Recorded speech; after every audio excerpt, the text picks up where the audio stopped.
ആശ്രയ FM 90 നാടിനൊപ്പം നാട്ടാർക്കൊപ്പം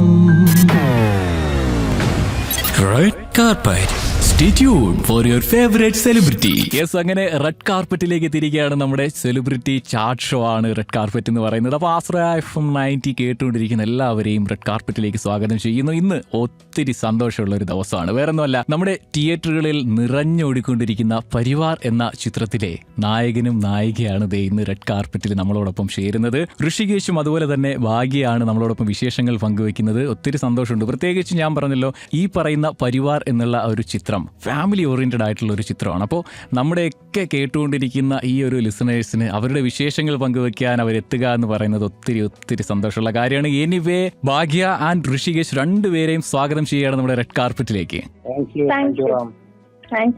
അപ്പോൾ ഞാൻ ആഗ്രഹിക്കുന്നതും ഞാൻ പറയാൻ ഉദ്ദേശിക്കുന്ന കാര്യം നിങ്ങളെ ഇൻട്രൊഡ്യൂസ് ചെയ്ത അതേ കാര്യം തന്നെയാണ്. പരിവാർ എന്നിട്ടുള്ള നമ്മുടെ ചിത്രം മനോഹരമായിട്ട് എല്ലാവരും പ്രതീക്ഷിച്ച അതേ രീതിയിൽ തന്നെ ഫാമിലിയെ പിടിച്ചിരുത്തുന്ന തരത്തിലേക്ക് പോകുന്നു. ഒരുപാട് ഇന്റർവ്യൂ ഇതിനോടകം നമ്മൾ കണ്ടു കഴിഞ്ഞു, ഒരുപാട് പേരുടെ റിവ്യൂ കണ്ടു കഴിഞ്ഞു, ചിത്രം നമ്മൾ കണ്ടു കഴിഞ്ഞു. ഇപ്പോഴും ആ തിയേറ്ററിൽ ഇങ്ങനെ നിറഞ്ഞു ഓടിക്കൊണ്ടിരിക്കുകയാണ്. അപ്പോൾ എന്താണ് ആ ഒരു ഹാപ്പിനെസ്? ആദ്യം നമുക്ക് ഋഷിയിൽ നിന്ന് തന്നെ സ്റ്റാർട്ട് ചെയ്യാം. എന്താണ് പരിവാർ എന്ന ചിത്രത്തിന്റെ പ്രധാനപ്പെട്ട വിശേഷങ്ങളൊക്കെ ഇങ്ങോട്ട് പോരട്ടെ.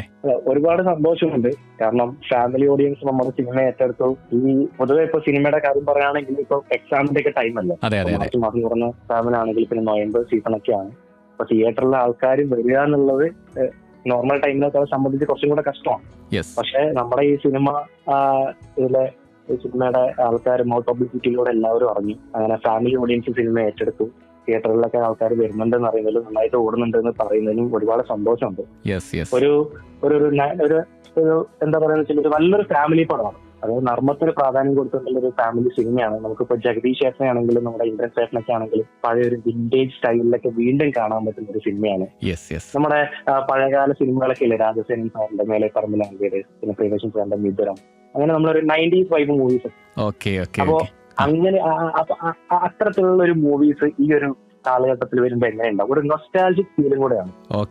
ഇതൊക്കെ ആക്ച്വലി നമുക്ക് റിവ്യൂവേഴ്സിൽ നിന്ന് കിട്ടുന്ന കമന്റ് ആണ്. നമുക്ക് അത്യാവശ്യം നല്ല റിവ്യൂ കൂടെയാണ് വരുന്നുള്ളത്. അല്ല, തീർച്ചയായിട്ടും അങ്ങനെയാണ്.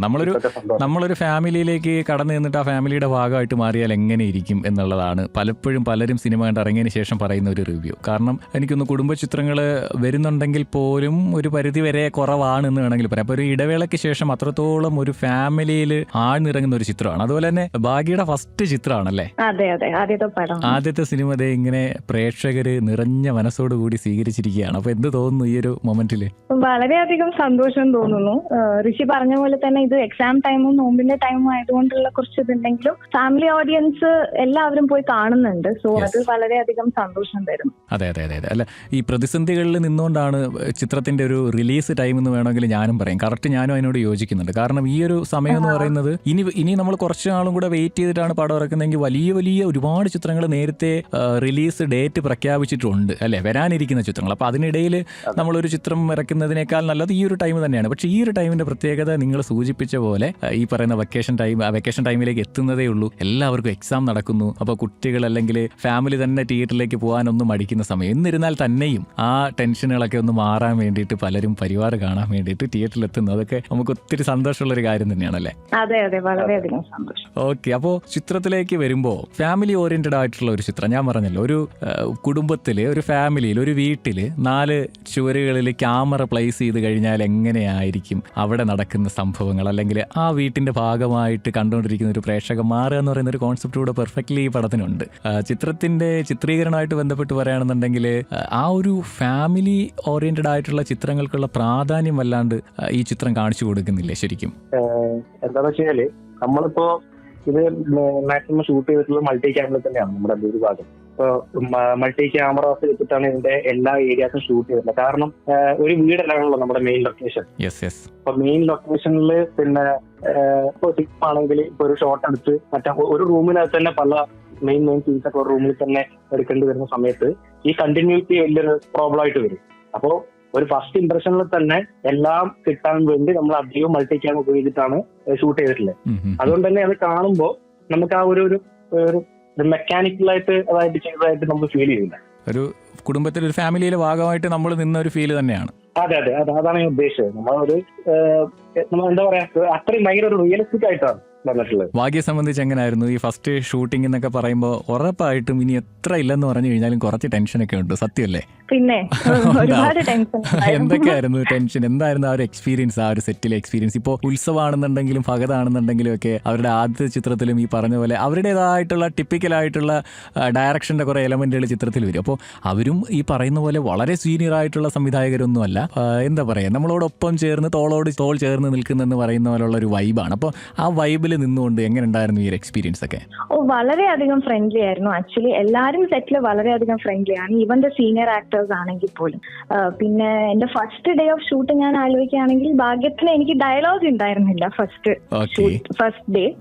അതുകൊണ്ട് സ്ട്രെസ് ഒരുപാട് കുറഞ്ഞു. അപ്പം അങ്ങനെ തന്നെ ഒന്ന് ക്യാമറയുടെ മുന്നിൽ ഞാൻ കംഫർട്ടബിൾ ആയി. സ്മൂത്ത് ആയിട്ട് പോയൊരു ഷൂട്ടിംഗ് ആയിരുന്നു. അതെ, വലിയൊരു ടെൻഷൻ ഒന്നും ഇല്ലായിരുന്നു. അവരെല്ലാവരും ഇങ്ങനെ നിന്നതുകൊണ്ട്, കൂടെ നിന്നുകൊണ്ടല്ലേ? അതെ അതെ. സെറ്റിലെ രസകരമായിട്ടുള്ള കാര്യങ്ങളൊക്കെ ഓർമ്മ വരുന്നുണ്ടോ? എന്തെങ്കിലുമൊക്കെ പങ്കുവയ്ക്കാൻ എന്തെങ്കിലും ഉണ്ടെങ്കിൽ ഓർത്ത് വെച്ചോ. എന്താണെന്നറിയോ, ഭാഗ്യ നന്നായിട്ട് പഠിക്കും കേട്ടാ. പിന്നെ അവള് ഭയങ്കരമായിട്ട് തറോ ചെയ്യും സ്റ്റെപ്പ്. ഓക്കെ, നമ്മളൊക്കെ ഒരു സീൻ പ്രസന്റ് ചെയ്യുമ്പോൾ ഡയലോഗ് എന്ന് പറയാം. ഇവള് ഡയലോഗിന്റെ കൂടെ ബ്രാക്കറ്റിലുള്ള ഷോർട്ട് വിഷനും കൂടെ പറഞ്ഞോളി. അടിപൊളി. ഇത് മറ്റേ സ്കൂളിലെ ഫോർ എക്സാമ്പിൾ അമ്മയോട് ഷൗട്ട് ചെയ്യുന്ന ഒരു സീനാണെന്ന് വിചാരിക്കും. അമ്മേ മീഡിയം ക്ലോസ്. ഓക്കെ, ബ്രാക്കറ്റിൽ അതിൽ എഴുതിയിട്ടുണ്ടാവും. അന്നൊരു ദിവസം രാത്രി വരുന്ന സമയത്ത് ഞാൻ അതെ ഒക്കെ അറിഞ്ഞിട്ടുണ്ടായിരുന്നില്ല, പിന്നെ മനസ്സിലായി.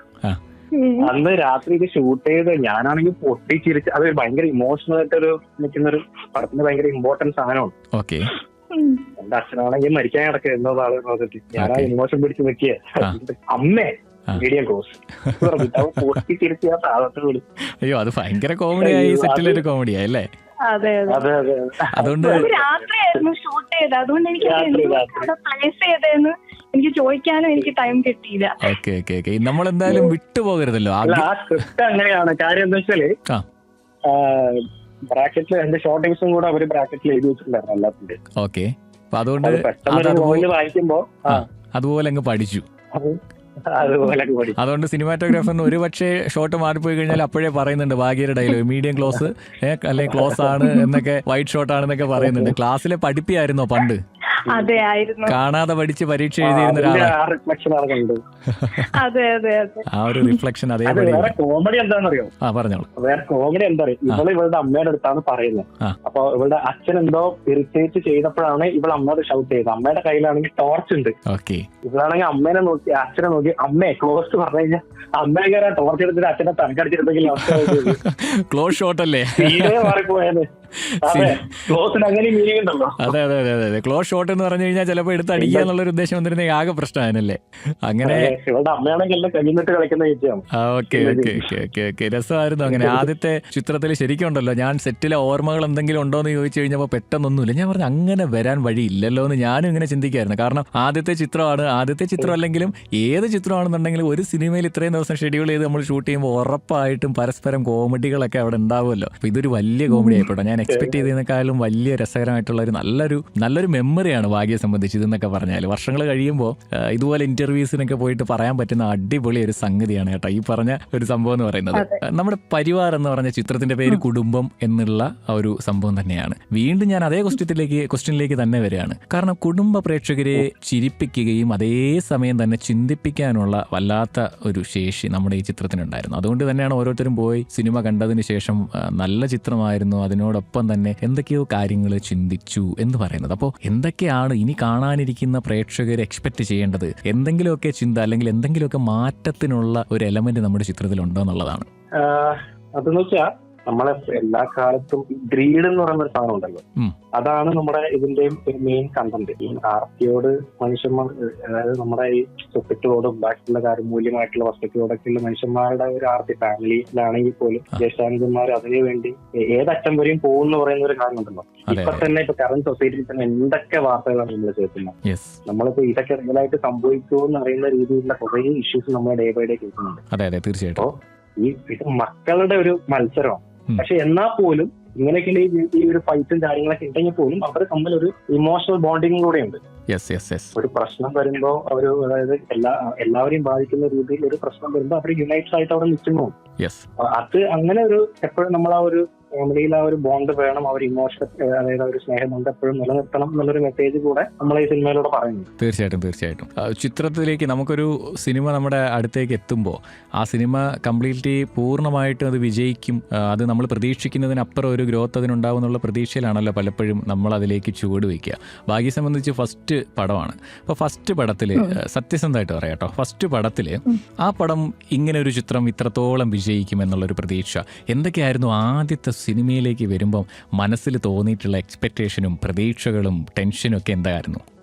ആദ്യം ഈ സിനിമയിലേക്ക് വരുമ്പം മെയിനായിട്ട് ടെൻഷൻ തന്നെയായിരുന്നു ആദ്യം. ഓക്കെ. സോ ആ സമയത്ത് ഞാൻ സിനിമ ഇത്രയൊക്കെ വിജയിക്കുന്നു അങ്ങനെയൊന്നും ഞാൻ ആലോചിച്ചിട്ടേ ഇല്ല. എനിക്ക് എന്റെ പാർട്ട് നന്നായിട്ട് ചെയ്യാൻ പറ്റണം എന്നുള്ളൊരു തോട്ട് പ്രോസസ്സ് മാത്രമേ ആ ഷൂട്ടിങ്ങിന്റെ ടൈമിലും അതിന്റെ മുന്നേ ഉണ്ടായിട്ടുള്ളൂ. ഓക്കെ. അതെ. അപ്പൊ അത് കഴിയുമ്പോഴാണ് പിന്നെ മൂവിയുടെ സക്സസും എല്ലാം ഇപ്പൊ കാണുമ്പം അത് എന്താ പറയാ കുറച്ച് അൺബിലീവബിൾ ആയിട്ടും തോന്നുന്നുണ്ട്. അതെ അതെ. ഇപ്പൊ കാണുമ്പോ ഞാനൊരു സംഭവം അല്ലേ എന്നൊക്കെ തോന്നുന്നുണ്ട്. ചെറുതായിട്ടൊക്കെ അല്ലേ? സന്തോഷമുണ്ട്. അതെ, ചെറുതായിട്ടൊക്കെ. നല്ല കാര്യം നല്ല കാര്യം. ഈ സെറ്റിൽ ഒരുപാട് കോമഡി ഉണ്ടെന്ന് പറഞ്ഞപ്പോ ഭാഗ്യ അവിടെ ഒരു ഡയലോഗ് പറഞ്ഞപ്പോ അമ്മേ മീഡിയം ക്ലോസ് എന്ന് പറഞ്ഞല്ലോ. അതേപോലെ തന്നെ ഞാൻ പലപ്പോഴും ഇപ്പോൾ ഋഷിയെ പറ്റി പറയുകയാണെന്നുണ്ടെങ്കിൽ ഞങ്ങൾ കുറച്ച് വർഷത്തെ പരിചയമുണ്ട്. ഇതിന് മുന്നേ തന്നെ ഞങ്ങൾ പരിചയമുണ്ട്, റേഡിയോ ആയിട്ട് ബന്ധപ്പെട്ടൊക്കെ തന്നെ പരിചയമുള്ള ഒരാളാണ്. കാസർഗോഡുകാരനാണ് കേട്ടോ. ഈ കാസർഗോഡ് എന്ന് വരുമ്പോൾ നമ്മളെപ്പോഴും ഇങ്ങനെ ഭാഷാഭേദമുണ്ട്, അവിടുത്തെ ചില ശൈലികളുണ്ട്. ഋഷിയിൽ അത്തരത്തിലുള്ള ശൈലികളൊക്കെ കണ്ടിട്ടുണ്ട്. എന്തെങ്കിലും ഉണ്ടെങ്കിൽ ഇപ്പം പറയാം, കാരണം കുറച്ച് മുന്നേ നമ്മളെന്ന് പറഞ്ഞതല്ലേ ഉള്ളൂ. അപ്പോൾ തിരിച്ചും ഒരു ഡോസ് കൊടുക്കണ്ടേ സെറ്റിൽ? അങ്ങനെയൊക്കെ എന്തെങ്കിലും ആർക്കും ആ സ്ലാങ് ഉണ്ടായിരുന്നില്ല. കുറെ പേര് കാസർഗോഡ് നിന്നുണ്ടായിരുന്നു ഈ സെറ്റില്. പക്ഷെ അവർക്ക് ആർക്കും ആ സ്ലാങ് ഇല്ല. അവര് മനഃപൂർവ്വം എല്ലാവരും എന്താ പറയാ മാറ്റി സംസാരിക്കാനോ അറിയില്ല, പക്ഷെ ആർക്കും ആ സ്ലാങ് ഉണ്ടായിരുന്നില്ല സെറ്റില്. ഋഷി എന്തെങ്കിലും ഒന്ന് കാസർഗോഡ് ഭാഷയിൽ അവസരം കൊടുക്കാറില്ല. എന്തെങ്കിലും ഒരു സംഭവം ഒന്ന് നമ്മുടെ കാണാനിരിക്കുന്ന പ്രേക്ഷകർ, നാളെ രാവിലെ തിയേറ്ററിൽ ഷോയ്ക്ക് വേണ്ടിയിട്ട് ഇരിക്കുന്ന കുറച്ച് പ്രേക്ഷകർ ഇപ്പോൾ കേട്ടോണ്ടിരിക്കുകയാണ്, നമ്മുടെ ലിസണേഴ്സായിട്ട്. നല്ല കാസർഗോഡ് ഭാഷയിൽ അവരുടെ അടുത്ത് എന്തെങ്കിലും ഒന്ന് പറഞ്ഞു നമുക്ക് വേണ്ടിയിട്ട്. ഇത്രയും നാൾ സെറ്റിലുണ്ടായിട്ട് ഭാഗ്യതയെ പരാതി പറഞ്ഞു, അങ്ങനെ ഒരു ലാംഗ്വേജ് കാസർഗോഡ് ശൈലി പോലും കേട്ടില്ലാന്ന്. ഇപ്പം നമുക്കതൊന്ന് തിരുത്തിയിട്ട് എന്തെങ്കിലും ഒരു കാര്യം ഞാൻ റിക്വസ്റ്റ് ചെയ്യാണ്, എന്തെങ്കിലും ഒരു കാര്യം നമ്മുടെ കാസർഗോഡ് ശൈലിയിലൊന്ന് പറഞ്ഞേ. കാസർഗോഡല്ല, കാഞ്ഞങ്ങാട് ശൈലിയിൽ ഞാൻ പറയാം, എന്റെ നാടൻ ഭാഷയിൽ. പിന്നെ അപ്പൊ സിനിമ കാണാൻ പോകുന്നപ്പോഴാണ് ഞാൻ പറയുന്നത്, പരിവാർ നല്ല സിനിമയാണ്, നല്ല പാങ്ങുണ്ട് സിനിമ, എല്ലാരും ഉഷാറാക്കി. ഇന്ദ്രൻ ചേട്ടനും ജഗദീഷ് ചേട്ടനും പിന്നെ ഞാനും ഭാഗ്യ എല്ലാരും ജോറ് ബാറാക്കി. ഒരു മടുപ്പിക്കലില്ല, ഫുൾ കോമഡിയാണ്. അതുകൊണ്ട് നിങ്ങൾ ഒട്ടും വൈകണ്ട, നേരെ വിട്ടോ പാഞ്ഞോ തിയേറ്ററിലേക്ക്, പൊട്ടിച്ചിരിക്കാണ്ട് അടിപൊളിയാക്കി. ഓക്കെ, അടിപൊളി. ഋഷിയെ സംബന്ധിച്ച് സിനിമ എന്ന മോഹമായിട്ട് കുറേ സ്ട്രഗിൾ ചെയ്തൊരു മനുഷ്യനാണ്, ഇപ്പോഴും സ്ട്രഗിൾ ചെയ്തുകൊണ്ടിരിക്കുന്ന മനുഷ്യനാണ്. ഇനിയും എത്തിപ്പിടിക്കാനുള്ള ലക്ഷ്യങ്ങൾ ഒരുപാടാണ്. അപ്പോൾ എനിക്ക് വ്യക്തിപരമായിട്ടും കൂടെ അറിയാവുന്നതുകൊണ്ട് ഞാൻ പറയുകയാണ്. ഇടയ്ക്ക് ഞങ്ങൾ കോൺടാക്റ്റൊക്കെ ഒന്ന് ബ്രേക്ക് ആയപ്പോൾ സ്വാഭാവികമായിട്ടും എല്ലാവരും ചിന്തിക്കും പോലെ ഞാനും ചിന്തിച്ചൊരു കാര്യമുണ്ട്.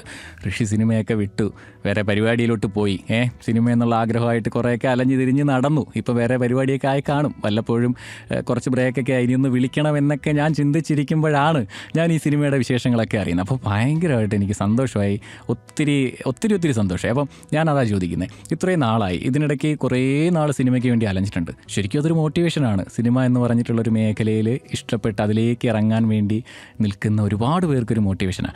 ഈ ഒരു യാത്രക്കിടയിലുണ്ടായ സംഭവങ്ങളൊക്കെ എന്തെങ്കിലും പെട്ടെന്ന് പറയാൻ പറ്റുമോ? ഇത്രയും നാൾ ഫാമിലിയിൽ നിന്നൊരു സപ്പോർട്ടില്ലാതെ ഒരിക്കലും നമുക്ക് ബ്രേക്ക് ചെയ്യാൻ അല്ലെങ്കിൽ ബ്രേക്ക് ചെയ്യാതെ സ്ട്രഗിൾ ചെയ്യാൻ പറ്റില്ല. അപ്പം വലിയൊരു സ്ട്രഗിളിംഗ് ഇല്ലേ ഇതിന്റെ പിന്നില്? തീർച്ചയായും. ഇത് നമ്മളൊരു റിസ്ക് എടുക്കണം ലൈഫിൽ. ജഗദീഷ് കഴിഞ്ഞൊരു ഇന്റർവ്യൂല് പറഞ്ഞ പോലെ തന്നെ അത് അവരവരെടുക്കുന്ന റിസ്ക് തന്നെയാണ്. അപ്പോൾ നമ്മളിപ്പോ നമുക്ക് എന്താ വേണ്ടതെന്നുള്ള കാര്യം അറ്റ്ലാസ്റ്റ് മനസ്സിലാവുക, അല്ലെ? നമ്മുടെ ലൈഫിന്റെ responsibility at end of the day നമുക്ക് തന്നെയാണ്. പിന്നിപ്പോ വേറെ ഇപ്പോ ഈവൻ പാരന്റ്സിനാണെങ്കിൽ പോലും നമ്മുടെ കാര്യങ്ങളിൽ പറയുന്നതിന് ലിമിറ്റേഷൻ ഉണ്ട്. കാരണം അവർ നമ്മുടെ ഫ്യൂച്ചറിനെ ആലോചിച്ച് വറീഡാവും ഓഫ്കോഴ്സ്. പക്ഷെ നമുക്ക് എന്താ വേണ്ടത്, നമ്മളെന്താ എപ്പോഴായിരിക്കും എങ്ങനെയായിരിക്കും ഹാപ്പി ആയിരിക്കുക എന്നുള്ള കാര്യം നമുക്കല്ലേ അറിയുള്ളൂ. അപ്പൊ എന്തായാലും എനിക്ക് ഒറ്റ കാര്യം ഞാൻ ചിന്തിച്ചിട്ടുള്ളൂ, ഒന്ന് ട്രൈ ചെയ്ത് നോക്കാം. ആഗ്രഹം വെച്ചിട്ട് ആഗ്രഹം ഉണ്ടായിട്ട് മാത്രം ട്രൈ ചെയ്യാതെ പോയിട്ട് പിന്നെ റിഗ്രറ്റ് അടിക്കണ്ടല്ലോ എന്ന് വിചാരിച്ചു ഞാൻ പിന്നെ ട്രൈ ചെയ്യാന്ന് വിചാരിച്ചു. ട്രൈ അങ്ങനെയാണ് സിനിമയുടെ പുറകെ നടക്കാൻ തുടങ്ങിയതും ഓഡീഷൻസിനൊക്കെ കുറെ പോകാൻ തുടങ്ങിയതൊക്കെ. ആദ്യമൊക്കെ ഓഡീഷൻസിനൊക്കെ പോയി പിന്നീട് ഒരു സമയത്ത് ഭയങ്കര വിരക്തിയായിട്ട് ഫീൽ ചെയ്തു. ഓഡിഷൻ കേൾക്കുമ്പോഴേ ഭയങ്കര ഒരു ഡ്രോമയായിട്ട് വരുന്ന പോലൊക്കെ ഒരു ഫീലിംഗ് ആയിരുന്നു എനിക്ക്. കാരണം ഒരു കാര്യം ഉണ്ടായിരുന്നില്ല കുറെ കൂട്ടം. അങ്ങനെ കുറെ ഗ്യാപ്പ് വിട്ട് കുറെ വെയിറ്റ് ചെയ്തതിന് ശേഷമാണ് ഞാൻ കുറെ ഗ്യാപ്പ് എടുത്ത് പോയ ഓഡീഷനാണ് കാസർഗോഡ് ഓഡീഷന് പോയതാണ് ഡിജിറ്റൽ വില്ലേജ്. അവിടെ മുതലാണ് കാര്യങ്ങളൊന്ന് മാറിയത്. ഡിജിറ്റൽ വില്ലേജിന്റെ ഓഡീഷനിൽ പോയപ്പോ തന്നെ അവിടെ ഭയങ്കര ഒരു പോസിറ്റീവ് റെസ്പോൺസ് ആയിരുന്നു. പിന്നെ അതോടൊപ്പം തന്നെ മൂന്നാമത്തെ ദിവസം തന്നെ ക്യാമ്പിലേക്ക് വിളിച്ചിട്ട് ആ ഒരു 3-4 ദിവസം ഫുൾ ട്രെയിനിങ് ഒക്കെ ഉണ്ടായിരുന്നു. ആക്ടിങ്ങിൽ ഒരു വർക്ക്ഷോപ്പ് ഉണ്ടായിരുന്നു. ക്യാരക്ടേഴ്സ് ഒക്കെ പല രീതിയിൽ ചെയ്യിപ്പിച്ചു നോക്കി. അപ്പോഴും ഞാൻ വിചാരിക്കുന്നത് ആ സിനിമയുടെ ഭാഗമാവാം, ചെറിയൊരു ക്യാരക്ടർ ചെയ്യാം, അങ്ങനെയെങ്കിലും പ്രൊഡക്ഷൻ കിട്ടിയല്ലോ എന്നുള്ള രീതിയിലൊക്കെയാണ്. അപ്പോ 4ാമത്തെ ദിവസം ഡയറക്ടേഴ്സ് ഉത്സവം ഭാഗവും കംപ്ലീറ്റ് കഥ പറഞ്ഞു. കഥ കേട്ട് നല്ല രസമാണ്. അപ്പോഴും ഞാനിത് ഏത് ക്യാരക്ടറായിട്ട് ഇവർ എനിക്ക് തരികയെന്നൊക്കെയാണ് ഞാൻ ഇങ്ങനെ ചിന്തിച്ചുകൊണ്ടിരിക്കുന്നത്. അപ്പൊ ലാസ്റ്റ് അതിന്റെ ഒരു 4ാമത്തെ ദിവസം ഉച്ചയ്ക്ക് ശേഷമൊക്കെ ഇവര് വിളിച്ച് മാറ്റി എടുത്ത് ഓരോ ആൾക്കാർ ഓരോ ക്യാരക്ടർ കൊടുത്തോണ്ടിരിക്കുക. അപ്പൊ ഓരോരോ ആൾക്കാരും വിളിക്കുന്നുണ്ട്, എന്നെ വിളിക്കുന്നില്ല. അപ്പൊ ഞാൻ വിചാരിച്ചോ എന്തെങ്കിലും അവിടെ ഏതെങ്കിലും ചെറുതായിരിക്കും അതൊക്കെ പറഞ്ഞിരിക്കുക. ലാസ്റ്റ് എന്നെ വിളിച്ചിട്ട് കഥ കേട്ടിട്ട് എങ്ങനെയുണ്ടെന്ന് ചോദിച്ചു. അപ്പൊ നല്ല കഥയാണ്, ഇഷ്ടപ്പെട്ടു. അത് ഇതിൽ ഏത് ക്യാരക്ടർ ചെയ്യാനോ ഇഷ്ടം എന്ന് ചോദിച്ചു. അപ്പൊ ഞാൻ പറഞ്ഞു അതിലൊരു തയ്യൽക്കാരൻ സതീശന്റെ റോളുണ്ട്, അപ്പൊ അതെങ്കിലും കിട്ടിക്കോട്ടെ. അത് അത്യാവശ്യം നോട്ടീസബിൾ ആയിട്ടുള്ള റോളാണ്. ഞാൻ അതേ പിന്നെ അപ്പൊ അതെങ്കിലും പറയാം, അത് കിട്ടുമെങ്കിലും എന്ന് പറഞ്ഞിട്ട് ഞാൻ പറഞ്ഞു ആ തയ്യൽക്കാരൻ സതീശന്റെ റോള് മതി, അത് ഞാൻ ചെയ്തോളാം എന്ന് പറഞ്ഞു. അത് വേറെ നിഷാന്ത് പറഞ്ഞ് വേറൊരാൾക്ക് കൊടുത്തു എന്ന് പറഞ്ഞു. അപ്പൊ ഞാൻ വിചാരിച്ചു എനിക്കൊന്നും കിട്ടില്ലേ, വേറെ ഏതെങ്കിലും അവരെ തീരുമാനിച്ചിട്ടില്ല. അപ്പൊ എന്നോട് ലാസ്റ്റ് പറഞ്ഞു നീയാണ് നായകൻ പറഞ്ഞു. ഞാനാണെങ്കിൽ എനിക്ക് ഒരുമാതിരി 1000 വോൾട്ടിന്റെ ഷോക്ക് അടിച്ച പോലെ ഇവർക്കൊന്നും പറയാൻ പറ്റുന്നുണ്ട്. ഞാനിങ്ങനെ ഒരു തരിച്ചിരുന്നു പോയി, എനിക്ക് കുറച്ച് സംസാരിക്കാൻ പറ്റില്ല. അപ്പൊ അവർക്കത് മനസ്സിലായി. എന്നോട് പറഞ്ഞു ഗോകുലൻ നീയാണ് ചെയ്യേണ്ടത്, ഗോകുലൻ നീയാണ്. എന്റെ ഇടവൻ ഫലമായിട്ട് പ്രശാന്തൻ, വിഷ്ണു, അതായത് വൈഷ്ണവ്, അമൃത, നിങ്ങൾ 3 പേരുമാണ് ഈ സിനിമ ലീഡ് ചെയ്യുന്ന ആൾക്കാരെന്ന്. ഒരുപാട് സന്തോഷമായി. എന്നോട് പറഞ്ഞു ഇപ്പൊ ഒന്നും സംസാരിക്കണ്ട, നീ പോയി ആ സ്ക്രിപ്റ്റൊക്കെ ഒന്ന് വായിച്ച് ഇനി മുതൽ ഗോകുലനായിട്ട് അങ്ങോട്ട് നടക്കാൻ പറഞ്ഞു. അടിപൊളി. അപ്പൊ അങ്ങനെയാണ് ഒരു തുടക്കം. പിന്നെ ഇവരുമായിട്ടുള്ള സൗഹൃദം ഉത്സവം ഭാഗമായിട്ട് നല്ല സുഹൃത്തുക്കളാണ്. അവരായിട്ട് എപ്പോഴും കോണ്ടാക്ട് ഉണ്ട്. നമ്മുടെ ഈ സിനിമ പ്രോസസ് ഡിജിറ്റൽ കഴിയുന്നത് വരെ ത്രൂ ഔട്ട് ഉണ്ടായിരുന്നു. അതിനുശേഷം പുതിയ സിനിമകൾ അങ്ങോട്ട് അവര് പിച്ച് ചെയ്യുന്ന സമയത്ത് എപ്പോഴും കോണ്ടാക്ട് ഉണ്ട്. അപ്പൊ അങ്ങനെ 2ാമത്തെ പടത്തിൽ നമുക്ക് ചെയ്യാം എന്നുള്ളൊരു സാധനം ഉണ്ടായിരുന്നു, പറഞ്ഞിട്ടുണ്ടായിരുന്നു. അങ്ങനെ ആക്ച്വലി ഞാൻ ചെയ്യേണ്ടത് അർജുനൻ എന്ന് പറഞ്ഞ ക്യാരക്ടർ അല്ല, പക്ഷെ പടം തുടങ്ങുന്നതിന് ഒരു 3 ദിവസം മുന്നെയാണ് അവരെന്നെ അർജുനനിലേക്ക് എത്തിക്കുന്നത്. അപ്പോൾ ആ ഒരു സന്തോഷം, ആ ഒരു ദിവസം ഭയങ്കരമായിരുന്നല്ലേ. അന്ന് രാത്രി നായകനാണെന്ന് അറിഞ്ഞ് ചെന്ന് കിടക്കുമ്പോൾ സത്യം പറഞ്ഞാൽ ഉറങ്ങാൻ പറ്റില്ല. അന്ന് സ്വപ്നലോകത്ത് തന്നെ ആയിരിക്കില്ലേ. മറക്കാനാവാത്തൊരു അപ്പോൾ അടുത്ത ചോദ്യം ഭാഗ്യമുള്ളതാണ് കേട്ടോ. വേറൊന്നുമല്ല, സിനിമയിലേക്ക് ചുവട് വയ്ക്കുമ്പോൾ ഇതൊരു വലിയ ലോകമാണ്, വലിയൊരു ലോകം. അപ്പോൾ നമ്മളൊരു ഫാമിലി ആയിട്ട് ജീവിക്കുന്ന ഒരു വ്യക്തിയാകുമ്പോൾ ഉറപ്പായിട്ടും പറയും ജോലി നോക്കുന്നു, ഇനി ജോലിക്ക് പോകുന്നുണ്ടോ എന്നൊക്കെ ചോദ്യങ്ങൾ ചിലപ്പം വരും, ചിലപ്പം വരാൻ സാധ്യതയില്ല. ഇനിയിപ്പോൾ ഫാമിലിയുടെ ഭാഗത്ത് നിന്ന് ഫുൾ സപ്പോർട്ടാണെന്നുണ്ടെങ്കിലും വെറുതെ പോകുന്ന നാട്ടുകാരെങ്കിലുമൊക്കെ പറയുന്നേ ആ സിനിമയിൽ അഭിനയിക്കാൻ പോവാണ്, ജോലി അല്ലായിരുന്നോ നല്ലത് എന്നൊക്കെയുള്ള ചിന്തകളൊക്കെ വന്ന് കാണും. എങ്ങനെ ഉണ്ടായിരുന്നു ഫാമിലിയുടെ സപ്പോർട്ട്? ആൻഡ് ഇപ്പോൾ നിലവിൽ നിൽക്കുന്ന ഒരു പൊസിഷൻ, അതുപോലെ തന്നെ ഇനി കുറേ പ്ലാനുകൾ മനസ്സിൽ കാണും. ഋഷി പറഞ്ഞ പോലെ കുറേ സ്വപ്നങ്ങൾ കാണും. എന്തൊക്കെയാണ് വരാനിരിക്കുന്ന പ്രോജക്റ്റുകൾ, അതുപോലെ തന്നെ ഫാമിലിയുടെ സപ്പോർട്ടൊക്കെ എങ്ങനെയുണ്ട് സിനിമയിലേക്ക് ഇറങ്ങുന്നു എന്ന് പറഞ്ഞപ്പോ? എനിക്ക് ചെറുപ്പത്തിൽ ഇത് തന്നെയായിരുന്നു ആഗ്രഹം, പക്ഷെ ഫാമിലി അത്ര സപ്പോർട്ടീവ് അല്ലായിരുന്നു. പിന്നെ ഞാൻ പഠിത്തം കഴിഞ്ഞപ്പോഴാണ് കുറച്ച് സപ്പോർട്ടീവായി തുടങ്ങിയതും. ഞാൻ ഓഡിഷനിങ്ങും തുടങ്ങിയത് ആ സമയത്താണ്.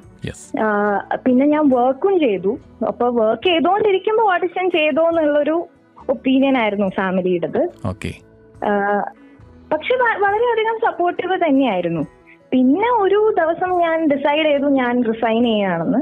അപ്പൊ ഞാൻ അമ്മേനെ അച്ഛനെയും വിളിച്ച് പറഞ്ഞു ഇതാ ഞാൻ റിസൈൻ ചെയ്യാൻ പോവാണെന്ന് പറഞ്ഞു. അപ്പൊ അതൊരു ഭയങ്കര ഷോക്കായിരുന്നു അവർക്കും, മൊത്തം ഫാമിലിക്കും ബാക്കി റിലേറ്റീവ്സിനും ഒക്കെ. എല്ലാരും ചോദിച്ചു നിനക്കെന്താ വട്ടാണോ ഇത്രയും നല്ല ജോലി വിട്ടിട്ട് തരാന് എന്നൊക്കെ പറഞ്ഞു. പക്ഷെ അത് പെട്ടെന്ന് ഞാനങ്ങ് ഡിസൈഡ് ചെയ്തു. പിന്നെ വിട്ടു, കൊച്ചിയിലേക്ക് വന്നു, ഓഡിഷൻ ചെയ്യാൻ തുടങ്ങി.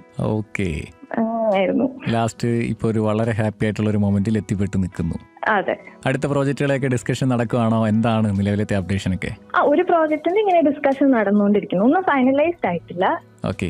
ഋഷി, നിങ്ങളുടെ കൂട്ടായ്മയിൽ ഫഗത് ഉത്സവ്, നിങ്ങളുടെ കൂട്ടായ്മയിൽ അടുത്ത ഒരു പടം നമ്മൾ മലയാളി പ്രേക്ഷകർക്ക് പ്രതീക്ഷിക്കാമോ? അല്ല, പടങ്ങൾ ഇനിയും ഉണ്ടാവുമെന്ന് തന്നെയാണ് വിശ്വാസം. ഓക്കെ. ഇതിപ്പോ അത് വെരി നെക്സ്റ്റ് ഉണ്ടാവുമെന്ന് വെച്ച് കഴിഞ്ഞാൽ അറിയില്ല. അവരാണെങ്കിലും അടുത്ത എങ്ങനെയാണ് പോകുന്നത്, ഏതാണ് അവർ പ്ലാൻ ചെയ്യുന്നതെന്നുള്ള കാര്യം എനിക്കിപ്പോ നിലവിൽ അറിയില്ല. പക്ഷെ ചെയ്യാൻ പറ്റുന്ന കഥാപാത്രങ്ങൾ ഉണ്ടെങ്കിൽ അവർ വിളിക്കും തന്നെയാണ് വിശ്വാസം. പിന്നെ നമ്മള് ഇപ്പൊ ബാക്കിയുള്ള ഡയറക്ടേഴ്സിന്റെ കൂടെയും വർക്ക് ചെയ്യണമല്ലോ. ഉറപ്പായിട്ടും കുറെ പ്രോജക്ട് ഇപ്പൊ ഇവര് നമുക്ക് നല്ലൊരു എൻട്രി ആണ് തന്നെ. എന്നെ സംബന്ധിച്ചിടത്തോളം എന്ന 2 സിനിമയുടെ നല്ല ക്യാരക്ടേഴ്സ് വന്നിട്ട് അതിന്റെ ഭാഗമാക്കി.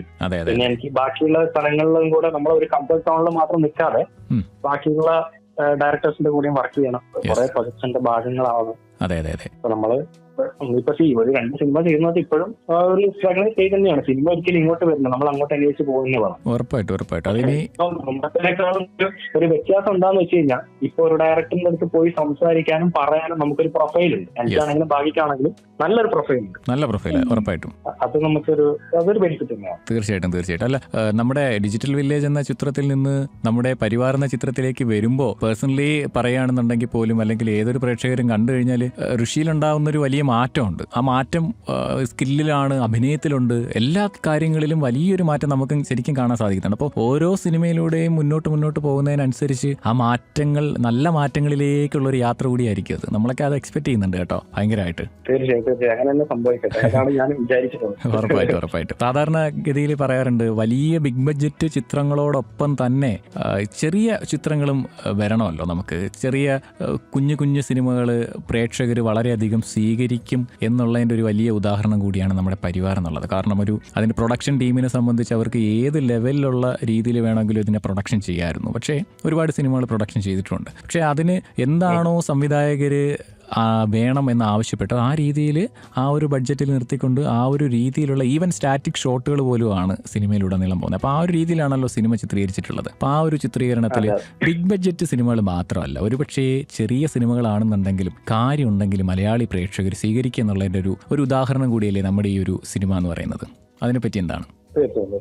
അല്ല, അങ്ങനെ തന്നെയാണ്. എന്താണ് ഇത് എന്റെ തന്നെ ആത്യന്തികമായിട്ടുള്ള ലക്ഷ്യം എന്താ വെച്ചാൽ പ്രേക്ഷകനെ എന്റർടൈൻ ചെയ്യിക്കുക എന്നുള്ളതാണ്. സിനിമയുടെ വലിപ്പവും ചെറുപ്പവും, അതായത് അതിന്റെ ബഡ്ജറ്റ് വലിപ്പമൊന്നും കണക്കാക്കാതെ, അതായത് ഒരു 2 മണിക്കൂർ തിയേറ്ററിൽ ഇരിക്കുമ്പോൾ പ്രേക്ഷകൻ എന്റർടൈൻഡ് ആവുന്നുണ്ടോ, അവരെ ആസ്വദിക്കാൻ പറ്റുമോ എന്നുള്ളതാണ് പ്രൈമറി മാറ്റർ.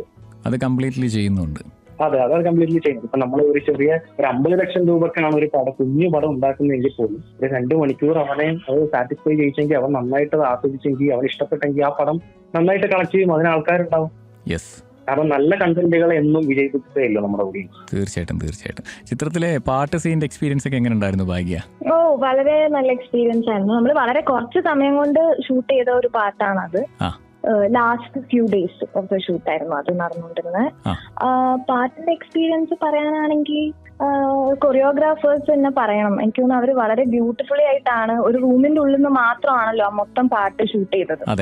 അപ്പം കൊറിയോഗ്രാഫേഴ്സ് വളരെയധികം എന്താ പറയാ ക്രിയേറ്റീവ് ആയിട്ടും ബ്യൂട്ടിഫുൾ ആയിട്ടാണ് മൊത്തം കൊറിയോഗ്രാഫി ചെയ്തതും. പിന്നെ എല്ലാം ഇൻസ്ട്രക്ഷൻസും വളരെയധികം ക്ലിയർ ആയിരുന്നു എന്ത് ചെയ്യണം. അതുകൊണ്ട് തന്നെ നമുക്ക് അങ്ങനെ ഒരു ഡൗട്ട്ഫുൾ ആയിട്ട് നിൽക്കേണ്ടയും ഒരു അവസ്ഥയും വന്നിട്ടേ ഇല്ല. എല്ലാം ഓരോ മൂവ്മെന്റും അവര് തന്നെ അത് ഇൻസ്ട്രക്ട് ചെയ്ത് പറഞ്ഞു തന്നതുകൊണ്ട് തന്നെ അത് വളരെ എളുപ്പത്തിലും ഈസിലി അത് ചെയ്ത് പോവാൻ പറ്റിയൊരു പാട്ട് തന്നെയാണത്. സിമ്പിളും കൂടെ നമ്മളൊക്കെ 2 പേർക്കും ചെയ്യാൻ പറ്റുന്ന രീതിയിൽ ഒരു കൊറിയോഗ്രാഫി തന്നെയായിരുന്നു അവരുടെ. പ്രത്യേകിച്ച് ഒരു ടാസ്ക് ഒന്നും ഇല്ലായിരുന്നു, സിമ്പിൾ ആയിരുന്നു. അല്ല, വലിയ ടാസ്ക് ഒന്നും ഉണ്ടായിരുന്നു, നമ്മൾ ആസ്വദിച്ച് ചെയ്യാൻ പറ്റി. അതേപോലെ പറഞ്ഞോളൂ. അതെ, മനുഷ്യേട്ടനാണ് കൊറിയോഗ്രാഫർ. പിന്നെ അപ്പോ രാവിലെ തന്നെ നമ്മളെ ആദ്യം ഭയങ്കര ഒരു കംഫർട്ട് ആക്കി, എന്നെയാണെങ്കിലും ഭാഗ്യനാണെങ്കിലും. നമ്മുടെ ഈ ഭാഗ്യയുടെയും എന്റെയും കോമ്പിനേഷൻ സീൻസ് ഒക്കെ ചാർട്ട് വൈസ് അവസാനത്തേക്ക് ഉണ്ടായിരുന്നു. അവസാനത്തെ ഒരു 3-4 ദിവസം കൊണ്ടാണ് നമ്മുടെ ഇതൊക്കെ കംപ്ലീറ്റ് ആയി എടുത്തു തീർത്തത്. ഒരു അവസാനത്തെ 2 ദിവസമായിരുന്നു സോങ് ഷൂട്ട്. അത് നല്ല രസമായിട്ട് തന്നെ പോയി, ഒറ്റ റൂമിനകത്താണ്. അവസാനം ചെയിൻ സോങ്ങോട് കൂടി ഗാനമേള അവസാനിക്കുന്നു എന്ന് പറഞ്ഞ പോലെ അവസാനത്തെ 2 ദിവസം പാട്ട് സീനോട് കൂടി ഷൂട്ടിംഗ് അവസാനിപ്പിച്ചു അല്ലേ? അതെ. ഈ ചില സിനിമകൾക്ക് ഭീകരമായിട്ടുള്ള ക്ലൈമാക്സ് ഉണ്ടാവും എന്ന് പറയാറില്ലേ, അതുപോലെ തന്നെയാണ് നമ്മുടെ പരിവാറിന്റെ ഷൂട്ടിംഗ് ഡേറ്റിലെ ക്ലൈമാക്സ്. 2ാമത്തെ ദിവസം സോങ് ഷൂട്ടിലൊക്കെ പറഞ്ഞാൽ ശരിക്കും ഒരു ക്ലൈമാക്സ് ആണ്. അതിന്റെ ഒരു റെട്രോ സീക്വൻസ് ഒക്കെ ഭയങ്കര എന്താ പറയാ അത്രയും ഒരു ഇതായിരുന്നു, ഭയങ്കര തിരക്ക് പിടിച്ച ഷൂട്ട് തീർക്കായിരുന്നു. കാരണം ടൈമും വൈകാൻ പാടില്ല, ദിവസം അവർ പ്ലാൻ ചെയ്ത ദിവസങ്ങളിൽ തീർക്കുകയും വേണം. അവിടെ ഒരു ഹറിബറിയൊക്കെ ആയിരുന്നു രണ്ടാമത്തെ ദിവസം ഉച്ചയ്ക്ക് ശേഷം. നമ്മുടെ കൂടുതൽ ലൊക്കേഷനുകളൊക്കെ എവിടെ കേന്ദ്രീകരിച്ചായിരുന്നു? ഇത് മെയിൻ ലൊക്കേഷൻ മന തന്നെയാണ്, പിറവത്തെ പാഴൂർ മനയാണ്. ഓക്കെ, മന തന്നെയായിരുന്നു ഫുള്ള്. അവിടെ ആ ഒരു വീടുമായിട്ട് ഓറിയന്റഡ് ആയിട്ട് നിൽക്കുന്നതുകൊണ്ട് ഫുൾ അവിടെ തന്നെയായിരുന്നു. പിന്നെ കുറച്ച് മാരാരിക്കുളമൊക്കെ പുറത്തൗട്ട് സാധനങ്ങളൊക്കെ ഉണ്ടായിരുന്നു. അപ്പൊ എന്തായാലും ഭയങ്കര സന്തോഷം കേട്ടോ. നാളെ തിയേറ്ററുകളിലേക്ക് ഇപ്പൊ 2ാം വാരം ആവുന്നു ചിത്രം. അടുത്ത ദിവസങ്ങളിലേക്ക് കടക്കും തോറും ചിത്രത്തിന് പ്രേക്ഷകർ കൂടി വരട്ടെ എന്ന് നമ്മളും ആശംസിക്കുന്നു. ആൻഡ് ഫൈനലി എന്താണ് നമ്മുടെ പ്രേക്ഷകരോട്, ഇനി കാണാൻ ഇതുവരെയും ചിത്രം കണ്ടിട്ടില്ലാത്ത, ഇനി കാണാൻ ആഗ്രഹിക്കുന്നവരോട് പരിവാറിനെ പറ്റി പറയാനുള്ളത്? അവരോട് എന്താണ് മനസ്സ് തുറന്ന് രണ്ടുപേർക്കും പറഞ്ഞു വിടാനുള്ളത് തിയേറ്ററിലേക്ക് പോകുന്നതിന് മുന്നേ?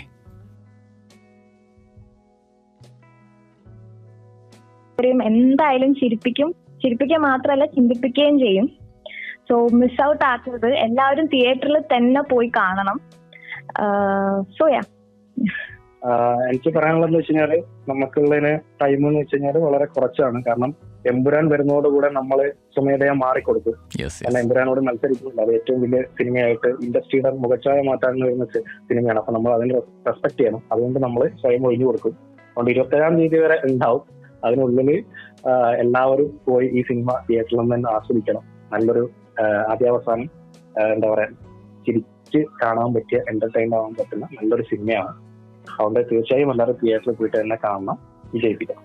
ഓ അടിപൊളി. Thank you so much. Anyway ഒത്തിരി സന്തോഷമാണ് നിങ്ങളെ രണ്ടുപേരെയും ഈ ഒരു സിനിമയുടെ തിരക്കുകൾക്കിടയിലും ആശ്രയ FM 90 നമ്മുടെ ഈ റെഡ് കാർപ്പറ്റ് എന്ന് പറഞ്ഞിട്ടുള്ള ഷോയിൽ ഇങ്ങനെ വീണ് കിട്ടിയ മുത്തുമണികളെ ഒത്തിരി സന്തോഷമുണ്ട് കേട്ടോ. പ്രത്യേകിച്ച് ഋഷിയും ഭാഗ്യയും. ഋഷി എനിക്ക് പേഴ്സണലി അറിയാവുന്ന ഒരാളാണെന്നുണ്ടെങ്കിലും ഞാൻ ഇങ്ങനെ ഒരു ഇൻ്റർവ്യൂവിൻ്റെ കാര്യം ഞങ്ങൾ സംസാരിക്കുമ്പോൾ തന്നെ ഓടി വന്നിട്ട് ആരെ വേണമെങ്കിലും ഞാൻ കൊണ്ടുവരാം, ഞാൻ ഭാഗ്യയെ വിളിക്കട്ടെ എന്നൊക്കെ പറഞ്ഞ് ഭാഗ്യയെ വിളിച്ചുകൊണ്ട് വരുന്നു. അങ്ങനെ രണ്ടുപേരും കൂടെ ഒരുമിച്ച് ഇത്രയും നേരം നമ്മുടെ ലിസണേഴ്സിനോടൊപ്പം നമ്മളോടൊപ്പം പങ്കിട്ടതിൽ ഒത്തിരി സന്തോഷമുണ്ട്. കാരണം ഇപ്പോൾ തന്നെ കേട്ടുകൊണ്ടിരിക്കുന്ന ഒരുപാട് പേര് ഓൾറെഡി സിനിമ കണ്ടു കഴിഞ്ഞവരാണ്. അപ്പോൾ സിനിമ കണ്ട് നിങ്ങളുടെ കഥാപാത്രങ്ങളൊക്കെ മനസ്സിലിങ്ങനെ പതിഞ്ഞതിന് ശേഷം നിങ്ങളുടെ സിനിമയുടെ ബാക്ക് പിന്നണിയിലെ വിശേഷങ്ങളും കൂടെയൊക്കെ റേഡിയോയിലൂടെ കേട്ടറിയാന്ന് പറയുന്നത് അവർക്കും ഒത്തിരി സന്തോഷമുണ്ട്. അപ്പോൾ അവർക്ക് വേണ്ടി കൂടി ഞാനൊരു നന്ദി അറിയിക്കുകയാണ് കേട്ടോ.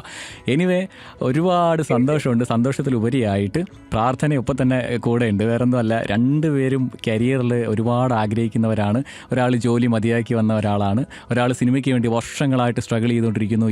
ഇപ്പോഴും ആ യാത്ര തുടരുകയാണ്, ഓരോ പടികൾ ഇങ്ങനെ മുന്നോട്ട് കയറിക്കൊണ്ടിരിക്കുന്നു. അപ്പോൾ രണ്ടുപേരും പടികൾ ചവിട്ടി കയറി നിങ്ങളുടെ ലക്ഷ്യസ്ഥാനത്തേക്ക് എത്തട്ടെ. അതിന് വേണ്ടിയിട്ടുള്ള എല്ലാ സപ്പോർട്ടും നമ്മുടെയൊക്കെ ഭാഗത്തു നിന്നുണ്ടാവും. ഒത്തിരി സന്തോഷം. Thank you so much. അപ്പോൾ നമുക്ക് വൈൻഡ് അപ്പ് ചെയ്യാം. Yes, thank you so much. അപ്പോൾ റെഡ് കാർപ്പറ്റിൽ ഇനിയും വരുന്നുണ്ട് ഒരുപാട് സെലിബ്രിറ്റീസ് ഇതുപോലെ തന്നെ. അവരുടെ വിശേഷങ്ങളൊക്കെ നമുക്ക് കേട്ടറിയാം. Stay tune to Ashraya FM 90, നാടിനൊപ്പം നാട്ടാർക്കൊപ്പം. Red carpet, a day with your favourite celebrities. നിങ്ങളുടെ ഇഷ്ടതാരങ്ങൾ എത്തുന്നു ആശ്രയ FM 90. കേൾക്കാം റെഡ് കാർപ്പറ്റ് സെലിബ്രിറ്റി ചാറ്റ് ഷോയിലൂടെ എല്ലാ ഞായറാഴ്ചയും വൈകുന്നേരം 7 മണി മുതൽ 10 മണി വരെ. Stay tune.